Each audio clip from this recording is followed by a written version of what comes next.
할렐루야. 우리 풍요로운 교회를 찾아와 주신 모든 분들을 주님의 이름으로 환영하고 축복합니다. 저는 오늘 여러분들과 함께 주님의 때를 기다리는 모든 이에게 라고 하는 말씀의 제목을 가지고 함께 은혜의 말씀을 나누고자 합니다. 오늘 본문은 유대인들의 또 다른 명절인 초막절을 배경으로 하고 있고요. 이 배경의 시점은 예수님의 십자가 순환을 약 6개월 정도 앞두고 있는 그러한 상황입니다.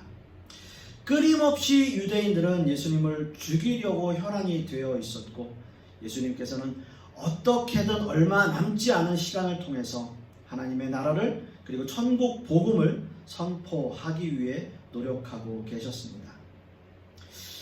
공통된 관심사를 기록한 공관복음, 즉 마태, 마가, 누가복음은 예수님의 행적을 비교적 시간적 배경을 중점으로 기록한 반면에 이 요한복음은 예수님의 공생의 사역을 역사적인 순서에 초점을 맞추지 않았고요. 어떤 사건이 주는 의미에 대해서 더 자세히 기록하고 있는 것이 바로 이 요한복음의 특징 중 하나입니다.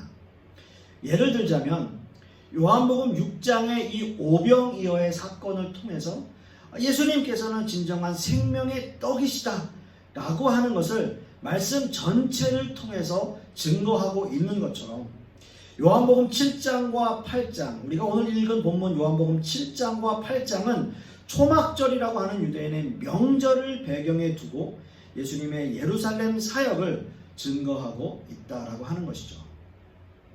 이렇게 예수님은 얼마 남지 않은 공생의 기간에 더욱더 사역에 매진하고 계셨고, 예수님의 예루살렘 사역은 이것으로 인해서 유대인들은 더욱더 예수님을 배척하고 어떻게 하면 예수님을 잡아 죽일 수 있을까 서로 논의하고 있던 때였습니다.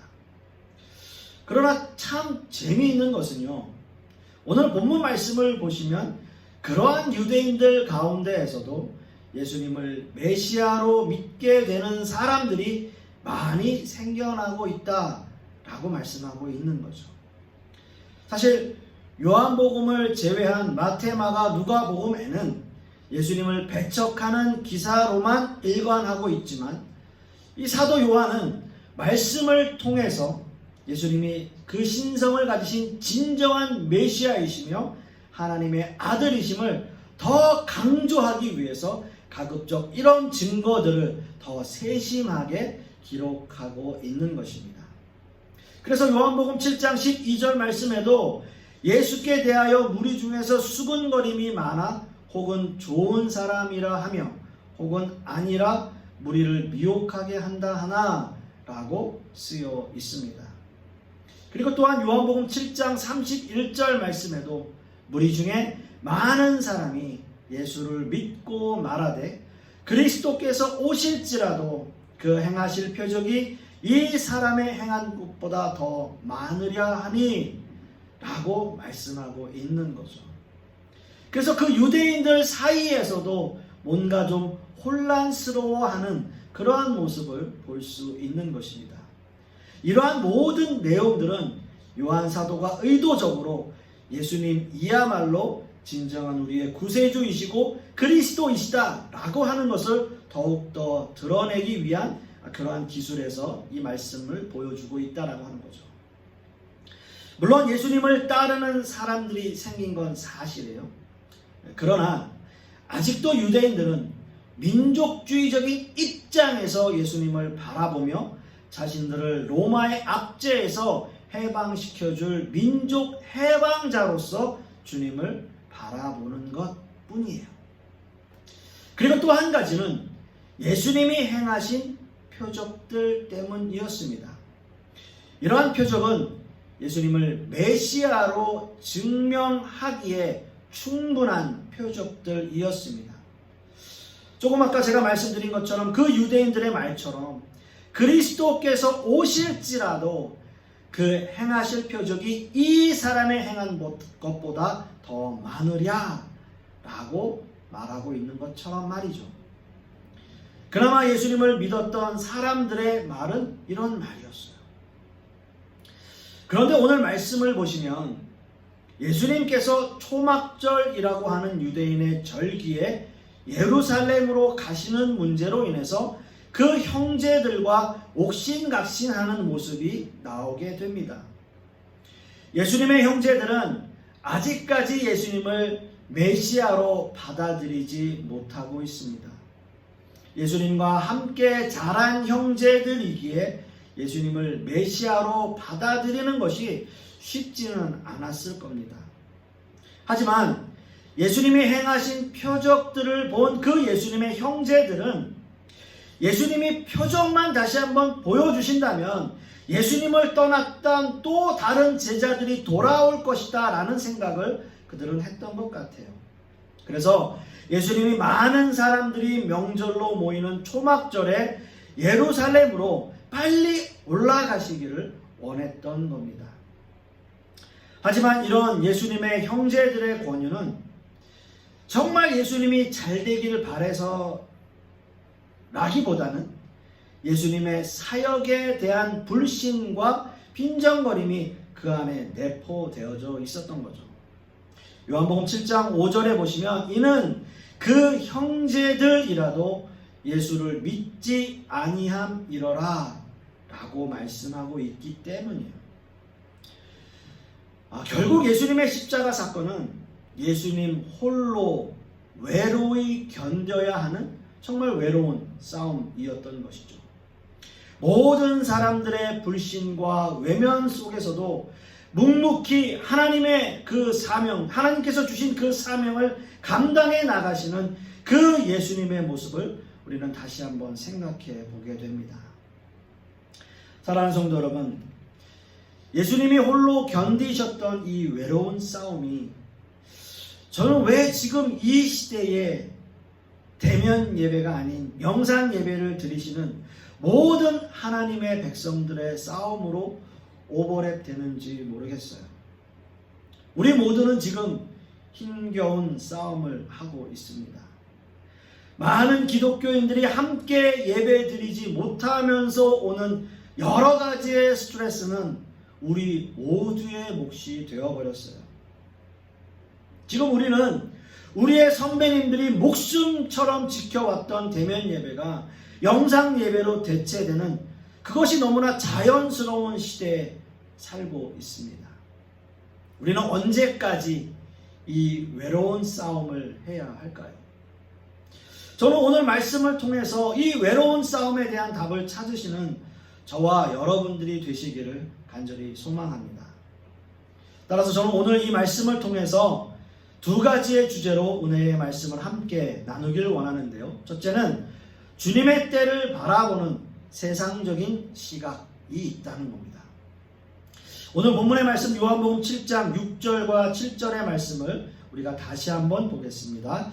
예수께서 가라사대 내 때는 아직 이르지 아니하였거니와 너희 때는 늘 준비되어 있느니라. 세상이 너희를 미워하지 못하되 나를 미워하나니 이는 내가 세상의 행사를 악하다 증거함이라. 너희는 명절에 올라가라. 나는 내 때가 아직 차지 못하였으니 이 명절에 아직 올라가지 아니하노라 라고 말씀하고 있습니다. 예수님의 형제들은 예수님과 함께 자랐기에 예수님을 메시아로 생각하기가 좀 더 힘들었을 것입니다. 하지만 늘 예수님을 보면서 예수님에게 남다른 모습이 있다라고는 생각했을 거예요. 예수님께서 베푸시는 기적들로 인해 많은 무리가 모여드는 모습을 보고 가족 중에 한 사람이라도 출세하기를 원하는 마음도 그들 중에는 있었을 것입니다. 그러나 안타깝게도 예수님의 말씀을 듣고 많은 무리가 예수님을 떠나가고 있어요. 그들은 도무지 예수님의 말씀을 이해하기 어려웠기 때문인 것이죠. 그래서 예수님의 형제들은 초막절이라는 이 명절에 많은 사람들이 모이기 때문에 예수님이 그곳에서 기적만 베푸신다면 많은 추종자들을 확보할 수 있는 아주 좋은 기회라고 생각한 것입니다. 물론 예수님의 형제들의 생각도 충분히 이해가 가죠. 이왕 이 길로 들어서신 마당에 더 많은 사람들이 예수님을 따르고 추종해서 유대 사회에서 영향력 있는 사람이 된다면 예수님의 형제들에게도 정말 좋은 기회가 될 것이다. 그 예수님의 형제들은 당연히 그런 생각을 할 수 있었을 거예요. 예수님의 형제들은 예수님이 가셔야 할 장소와 누구를 다시 끌어들여야 하는 것까지 꼭 집어서 이야기하고 있어요. 예수님을 이해하지 못하고 떠났던 제자들, 그리고 많은 사람들이 모여드는 예루살렘에 가셔야 합니다 라고 말하고 있는 거예요. 그리고 아예 이 일을 행하려 하거든 자신을 세상에 나타내소서 라고 그 형제들이 단도직입적으로 말하고 있는 거죠. 이 일을 행하려 하거든 자신을 세상에 나타내소서. 많은 사람들이 모여 있을 예루살렘과 갈릴리는요, 비교도 되지 않는 장소예요. 예루살렘이라고 하는 곳은 엄청난 사람들이 모이는 거죠. 이왕 하는 사역이라면 많은 사람들에게 자신을 드러내십시오. 좀 드러내십시오. 이렇게 예수님께 말하고 있는 거예요. 하지만 예수님의 생각은 당연히 달랐습니다. 예수님의 생각과 예수님의 형제들의 생각은 완전히 다른 생각이었어요. 오늘 본문 말씀에서 예수님께서 가라사대 내 때는 아직 이르지 아니하였느니라 이렇게 말씀하실 때 여기서 때, 내 때라고 하는 헬라어 원어는 카이로스라고 하는 단어를 사용해요. 여러분 아마도 많이 들어보셨을 거예요. 카이로스. 이 의미는 하나님의 주권으로 정해놓은 시간, 그것을 의미하는 단어예요. 하나님의 때. 이 말씀 속에서 예수님이 말씀하시는 때의 의미는 바로 예수님의 때, 즉 하나님의 때, 예수님께서 십자가에 죽으시는 그 때, 그것을 의미하는 시간이라고 볼 수 있어요. 예수님의 형제들이 생각하는 그 때와는 완전히 다른 때인 거죠. 사람들에게 보이기 위한 시간으로 초막절은 더없이 좋을 때이지만 예수님의 시간과는 전혀 상관없는 시간임을 말씀하고 있는 겁니다. 예수님은 지금 하나님의 때를 기다리고 있어요.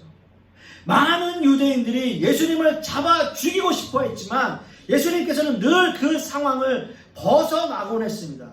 늘 이런 상황이 벌어지고 마지막에 이렇게 설명을 해요. 이는 그의 때가 아직 이르지 아니하였습니다. 예수님께 그 때가 아직 이르지 아니하였기 때문에 예수님께서는 그 위험한 순간들을 늘 벗어날 수 있었던 거예요. 왜요? 하나님의 때가 아직 아니기 때문이에요. 예수님의 십자가 사건 역시 하나님이 허락하지 아니하시면 이루어질 수 없는 일이에요. 아무리 유대인들이 예수님을 잡고 싶어도 잡을 수 없는 이유가 바로 여기에 있어요. 하나님의 때, 그 때가 아직 아니기 때문인 거죠. 예, 그렇습니다, 여러분. 예수님의 때는 아직 오지 않았습니다. 아직은 십자가의 사건이 있을 그 때가 아니라는 거예요. 더 많은 사람들이 예수님을 미워하게 될 것이고 더 많은 사람들이 예수님을 핍박하게 될 것이고 예수님을 십자가에 못 박으라 못 박으라 그 유대인들은 소리칠 거예요. 그리고 마침내 십자가에 예수님을 매달게 될 거예요. 그것이 하나님께서 원하시는 시간이고 타이밍이고 하나님께서 원하시는 때예요.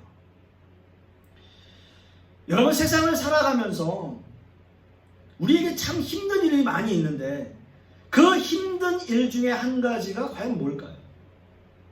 저는 이렇게 생각해요. 저는 기다리는 시간이라고 생각해요. 기다리는 일. 이것은 세상적인 기다림뿐만 아니라 하나님과의 관계에서도 기다리라고 하는 메시지, wait, 기다리라고 하는 메시지, 너무나 힘들고 고통스러운 일인 것 같습니다. 어떤 뚜렷한 결과 없이 무작정 기다리는 것은 참 힘들고 어려운 일이에요. 그렇게 생각이 들어요. 그러나 주님이 기다리라고 하시는 그 주님의 시간에는 절대 무의미한 시간은 없습니다. 오히려 그 시간들이 자신을 돌아보고 주님 앞에 쓰임받는 모습으로 변화할 수 있는 기다림과 시간이 되는 거예요. 여러분들은 너무나 잘 아시는 모세 역시 마찬가지였습니다. 그가 80세가 되었을 때 하나님 앞에 쓰임 받았지만 자신을 다듬고 생각할 수 있는 광야에 40년이 있었기에 민족을 이끄는 엄청난 지도자로 쓰임 받을 수 있었던 거예요. 40년이라는 긴 기다림의 시간. 여러분, 다윗을 한번 생각해 보세요. 다윗은 이스라엘을 통일 왕국으로 만들기까지 총 3번의 기름 부음을 받습니다. 사무엘 선지자에게 기름 부음을 받은 것을 시작으로 처음 유대 민족만의 왕이 되어서 2번째 기름 부음을 받았고요. 마지막으로 통일 왕국의 왕이 되어서 3번째 기름 부음을 받기까지 총 22년 6개월 동안 진정한 이스라엘의 왕이 된 거예요. 그 22년 6개월의 그 시간, 그 기다리는 시간을 통해서 다윗은 진정한 이스라엘의 왕이 될 수 있었어요. 여러분, 다윗의 생애를 보시면 어떤 의미에서는 기다림의 연속이었을 거예요. 그러나 어떤 환경에서도 묵묵히 자신의 일을 해나갈 때 하나님이 정하신 그때에 비로소 다윗은 이스라엘을 통치하는 명실상부한 통일 왕국의 왕이 되었던 거죠. 때로는 우리도 세상을 살아가면서 예수님의 형제들과 같은 생각을 할 때가 참 많이 있습니다. 시간적으로 모든 상황과 정황으로 미루어 볼 때 이것이 정확한 타이밍이 아닐까라고 생각할 때가 있어요. 이렇게 하면 내가 성공할 것이다 생각할 때가 많이 있습니다. 그러나 주님이 원하시는 시간은 달라요. 정확히 말씀드리면 우리는 그 시간을 모릅니다. 주님이 언제 그 일을 이루어 주실지 모르지만 우리가 해야 할 일은 이 현실을 살아가면서 묵묵히 우리의 일을 해 나가는 것 뿐이에요. 그것이 우리가 해야 할 일이고 그것이 우리의 최선이에요. 주님이 말씀하시는 모든 것은 주님의 십자가 사건에 그 중심을 두고 있습니다. 당연히 예수님의 형제들은 이 상황을 이해할 리 없습니다. 세상적으로는 너무나 좋은 기회예요. 예수님이 다시 한번 유명해질 수 있는 너무나 좋은 기회입니다. 거기다가 제대로 된 표정만 한번 보여주신다면 수많은 무리들이 예수님을 다시 따를 것이는 너무나 자명한 일이었어요.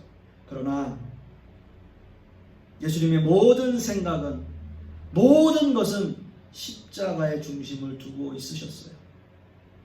예수님은 십자가를 위한 일 외에는 관심이 없으셨어요. 그리고 어떤 일도 하나님의 허락 없이는 하시는 분이 아니셨어요. 그리고 하나님의 때를 묵묵히 기다리고 계시는 거였어요. 주님은 철저히 하나님의 때를 기다리며 십자가를 위한 준비를 하고 계셨습니다. 세상적인 시각으로는 주님을 그렇게 본다면 우리는 이 모습을 이해할 수 없겠죠. 주님이 왜 이 땅에 오셨는지, 그리고 왜 주님께서 십자가를 지셔야 되는지, 그리고 30년이라는 세월을 기다리고 또 3년이라는 그 짧은 시간을 보내시면서 가진 고생을 다 하셔야 하는지 우리는 알 수 없어요. 그러나 분명한 것은 예수님의 이런 희생으로 말미암아 우리가 구원을 얻었다는 거예요. 죽을 수밖에 없는 우리가 하나님의 은혜로 죄사함을 얻고 구원을 받은 하나님의 백성이 되었다는 것, 그것만으로도 우리의 머리로는 이해할 수 없는 놀라운 하나님의 은혜라고 하는 거죠. 여러분, 세상적인 눈으로 주님을 바라보시면 안 됩니다. 그리고 주님의 때를 우리는 기다려야 합니다. 그렇습니다. 지금 우리는 참고 인내하고 기다릴 때예요. 기독교인으로 우리가 살아가면서요, 지금처럼 위기감을 느껴본 적이 없습니다. 지금껏 신앙생활을 해오면서, 그리고 목회자로 살아오면서 지금까지 기독교가 세상에 대해서 이렇게 초라해 본 적이 없어요. 그래서 저는 모든 기독교인들이 주님의 때를 잠잠히 기다리셨으면 해요. 세상을 살아가면서 기독교인으로서 주님의 때를 기다리는 성숙한 인격을 가진 기독교인으로 성장해가는, 그래서 주님의 때를 기다리는 저와 여러분들이 되실 수 있기를 간절히 소망하겠습니다. 두 번째는요, 주님의 때를 바라보는 영적인 시각이 있다는 겁니다. 오늘 우리가 함께 읽은 본문 요한복음 7장 8절 말씀을 다시 한번 보시겠습니다. 너희는 명절에 올라가라. 나는 내 때가 아직 차지 못하였으니 이 명절에 아직 올라가지 아니하노라 라고 말씀하고 계십니다. 오늘 본문의 말씀에서 가장 많이 등장하는 단어는 명절이라는 단어입니다. 명절. 이 명절은 정확히 초막절을 의미하고 있습니다. 초막절은 이스라엘 민족이 지켜야 하는 3대 절기 중에 하나입니다. 이스라엘 민족에게 3대 절기는요, 유월절, 오순절, 그리고 초막절이에요. 출애굽기 23장 14절과 17절 말씀을 보시면 너는 매년 3차 내게 절기를 지킬지니라 라고 말하고 있고요. 또 17절에는 너의 모든 남자는 매년 3번씩 주 여호와께 보일지니라 라고 말씀하고 있어요. 유월절은 이스라엘 민족이 출애굽 직전에 어린 양의 피로 이스라엘 백성을 살리신 것을 기념하는 절기입니다. 그리고 오순절은 첫 번째 수확을 할 수 있게 하신 하나님께 감사하는 절기예요. 그리고 이 오순절은 유월절 안식일이 지난 날로 50일을 세서 단 하루만을 지키는 절기예요. 그리고 마지막으로 초막절입니다. 이 초막절은 장막절 그리고 수장절이라고도 해요. 이것은 일곱째 달 15일에 드려지는 절기로 추수를 기뻐하고 감사하며 드려지는 절기입니다. 대략 이 초막절을 지금의 달력으로 계산해 보면 대략 9월이나 10월 정도가 될 겁니다. 말하자면 추수감사절, 그것이 되는 거예요. 이 초막절에는 한 가지 특징이 있는데요. 모든 사람들이 집을 나와서 텐트를 치고, 말하자면 장막을 치고 일주일을 살고 마지막 8일째에는 대성회, 즉 축제를 벌입니다. 모든 사람들이 이 날을 기념하며 하나님이 주신 추수의 은혜를 감사하는 날이며, 또한 자신들의 광야 생활을 회상하면서 하나님의 은혜에 감사하는 절기예요. 그런 의미에서 본다면 한국 같은 경우는 추석으로 우리가 이런 절기를 지내잖아요. 이제 가족들이 모여서 어머님이 해주시는 잡채, 특히 저희 집 같은 경우 녹두 빈대떡도 먹고 참 재미있는 이야기도 하면서 그렇게 지내는 것이 추석입니다. 미국에는 추수감사 주일이 있고요. 그것도 역시 마찬가지로 모든 가족들이 모여서 이야기를 나누면서 한 해 동안 아무 탈 없이 산 것에 대해서 감사하고 그러한 은혜를 나누는 것, 그것이 추수감사절이죠. 이것을 이스라엘 민족에게는 초막절이라고 하는 겁니다. 그런데 여러분, 오늘 말씀 가운데 명절이라고 하는 초막절이 가지는 의미는 사실 우리가 생각하는 것보다 더 큰 의미, 더 큰 영적인 의미가 있는 절기입니다. 그저 오늘 말씀을 보시면 단순히 많은 사람들이 몰리는 절기에 예수님이 가시냐 안 가시냐 하는 문제가 아니고요. 초막절이 가지는 진정한 의미를 우리가 알아야 될 필요가 있다라고 하는 거죠. 예수님의 십자가 사건을 약 6개월 앞두고 있는 지금 시점에서 이 말씀을 기록하고 있는 요한 사도는 초막절에 일어난 예수님의 예루살렘의 사역을 통해서 예수님의 죽으심을 예고하고 예수님의 죽으심이야말로 우리 모든 인류를 구원하실 메시아이심을 선포하고 이 예수님으로 말미암아 진정한 기쁨을 얻을 수 있다라고 하는 것을 오늘의 본문 말씀을 통해서 많은 사람들에게 알리고자 했던 거예요. 그 의미를 내포하고 있는 겁니다.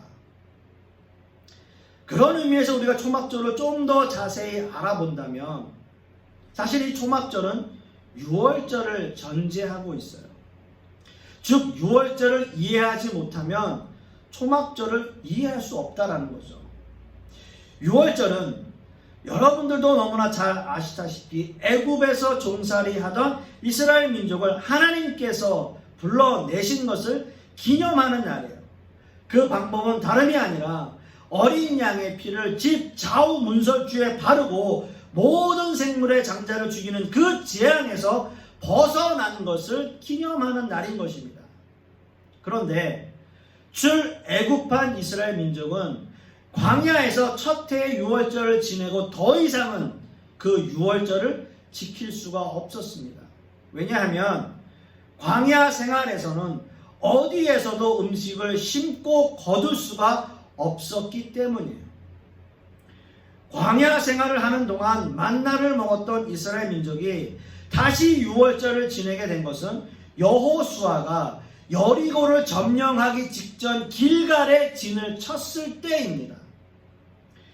여호수아 5장 10절에서 12절 말씀을 보시면 이스라엘 자손들이 길갈에 진 쳤고 그달 14일 저녁에는 여리고 평지에서 유월절을 지켰고 유월절 이튿날에 그 땅 소산을 먹되 그 날에 무교병과 볶은 곡식을 먹었더니 그 땅 소산을 먹은 다음 날에 만나가 그쳤으니 이스라엘 사람들이 다시는 만나를 얻지 못하였고 그 해의 가나안 땅의 열매를 먹었더라 라고 말씀하고 있습니다.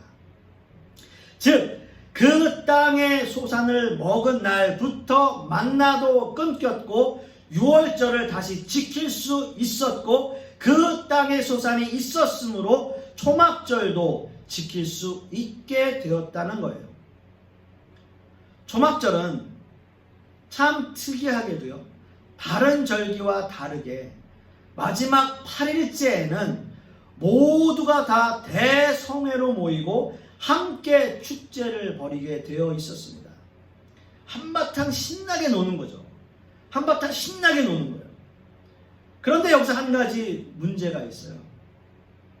추수한 기쁨도 있고 모든 민족이 함께 모여 축제를 벌이는 것도 좋은데 반드시 장막에서 잠을 자야 한다는 거예요.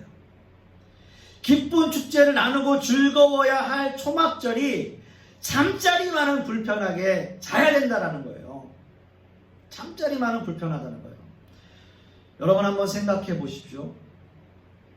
요즘은 참 시대가 좋아져서 뭐 차박도 참 많이 유행하고 캠핑하는 것도 유행하고 그러더라고요. 우리가 참 가서 짧게 야영도 하고 캠핑도 하곤 하지만 정말 불편한 게 있잖아요. 불편한 것은 사실이에요. 먹는 거, 자는 거 이런 것도 다 불편한 거고요. 사실 제일 불편한 것은 아마 화장실일 거예요. 화장실.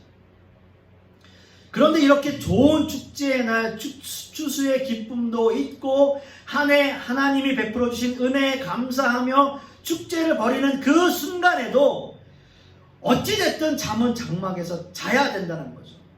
장막에서 자야 하는 것은 여간 불편한 일이 아니라는 거예요. 그러나 하나님은 이 초막절을 통해서 백성들에게 더 하나님의 은혜를 깨닫게 하시는 거죠. 이 세상을 살아가면서 내가 일구었다고 생각하는 나의 집, 또 열심히 농사지어서 거두어들인 곡식이라 할지라도 모두 버려두고 자신들은 아무것도 없이 그저 입은 옷 하나와 장막 안에서 자신의 집과 곡식을 바라보면서 이 모든 것이 내가 잘해서 읽은 것이 아니라 하나님께서 나에게 은혜를 주셨구나 라는 생각을 그 장막에서 잠을 자면서 하라라는 거예요. 내 손으로 읽은 것이 아니라 하나님이 함께 하시고 도와주셨기에 감사할 수밖에 없는 것이다. 내가 할 수 있는 것이 아니라 하나님이 나와 함께 해주셨기 때문에 내가 이 모든 것을 일구었구나, 그 생각을 하라는 거죠. 이것이 초막절이 우리에게 주는 의미예요. 우리가 세상에서 다 일구었다고 생각하는 세상에 가치 있는 모든 것이 나의 노력이 아닌 주님이 그 모든 것을 해결해 주셨다는 그 결론을 얻기 위해서 우리에게 초막절이 있는 거예요. 예수님께서는 이 초막절을 맞이하면서 마지막 6월절을 생각하셨을 거예요. 마지막 6월절. 마지막 6월절을 통해서 더 이상은 지내지 않아도 될 6월절 의식, 그리고 모든 민족에게 주실 새로운 절기, 주일을 허락하시기 위해서, 그리고 이 초막절도, 그리고 이 6월절도 주님은 하나님의 말씀에 순종하면서 계속 이어나가시는 거죠. 예수님께서는 이 마지막 6월절의 어린 양이 바로 다름이 아니라 예수님 자신이기 때문에 그런 거예요. 예수님께서는 이 마지막 6월절의 어린 양으로 바로 예수님 자신을 드려야 했기 때문에, 그래서 그 6월절을 마지막으로 끝내야 했기 때문에 오늘 이 초막절의 이 말씀을 통해서 초막절의 의미를 다시 한번 되새기는 거죠. 우리는 세상에서 죽을 수밖에 없는 존재였어요. 주님을 알지도 못했던 우리에게 주님이 찾아오셔서 우리를 자녀 삼아주신 것, 이 모든 것이 값없는 하나님의 은혜임을 깨닫게 하기 위해서, 이 일에 우리의 노력이 있을 수 없고요, 우리의 힘으로 한 것은 아무것도 없음을 깨닫게 하기 위해서 영적인 눈으로 바라보아야지만 우리가 이해할 수 있기 때문에, 우리가 할 수 있는 것이 아무것도 없음을 우리는 영적인 눈으로 바라볼 때 이해할 수 있게 되는 거예요. 오로지 주님의 능력으로만이 모든 것이 가능하다라는 거죠.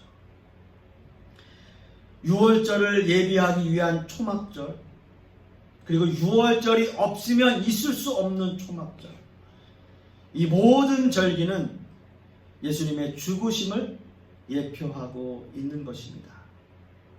그리고 이 모든 것은 우리의 노력과 힘이 아닌 전적인 하나님의 은혜에 의해서만 가능하다는 것을 다시 한번 느끼게 하는 거죠. 주님의 죽으심만이, 주님의 십자가로만이 모든 것이 가능해요. 이것이 영적인 눈으로 주님을 바라보는 거예요. 사랑하는 성도 여러분, 주님의 때는 인간적인 눈으로 바라보면 전혀 이해할 수 없는 시간입니다. 그러나 주님의 때를 영적인 시각으로 바라보신다면 무엇이든지 이해가 되는 하나님의 은혜의 시간이었음을, 그 카이로스의 때였음을 우리는 깨닫게 되는 것이죠. 초막절, 명절, 그저 신나게 축제를 벌이는 것으로 끝나는 것이 아니라 그 안에는 하나님의 무한하신 은혜와 사랑이 함께 있었음을 다시 한번 느끼는 한 주간, 그리고 다시 한번 생각하는 저와 여러분들이 되실 수 있기를 간절히 소망하겠습니다. 기도하겠습니다.